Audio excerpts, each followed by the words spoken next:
Upam, da ste uživali v reklami, ste dobrodošli nazaj v oddaji. Pijemo slonkovi iz Malostrana Hopca, Freddy, Alfa in Beta. Zabavno in sproščeno so se snemanja prve oddaje lotili igralci Juš Milčinski, Rok Bohinc in Peter Frankl, ter si zato prislužili scenaristkin opomin.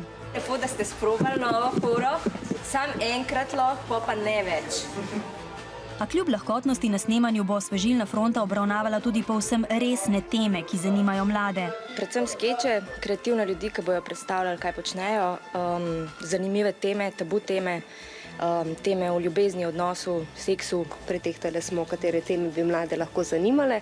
Potem smo pa tudi na šolah v bistvu vprašali, kaj jih zanima, kaj je tisto, o čemer se pogovarjajo in nekako v tej smeri izbirali teme. Pa tudi malo smo pogledali, kaj bi nam bilo pomembno mogoče, da mladi vedo.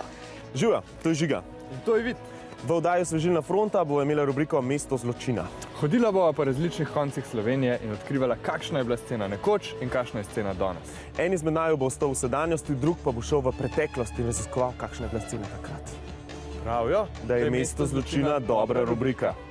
V oddaji se bodo prepletali studijski pogovori, terenski prispevki in igrani komični vložki, za katere bodo poskrbeli improligaši, ki pa scenarij radi tudi priredijo po svoje. Mislim, da je fajn scenarij dobro imeti v glavi in ga zavedati na pamet. Je pa pol verjetno glede na feeling samega prizora, pač majčkeno spremeniš besede gor dol, pa glede na pač kako sploh stvar poteka. Snemanje danes kako poteka? V redu. Tukaj imaš te svoje igralce, ki pač niso zelo brihni sicer, ampak so pa vsaj zabavni.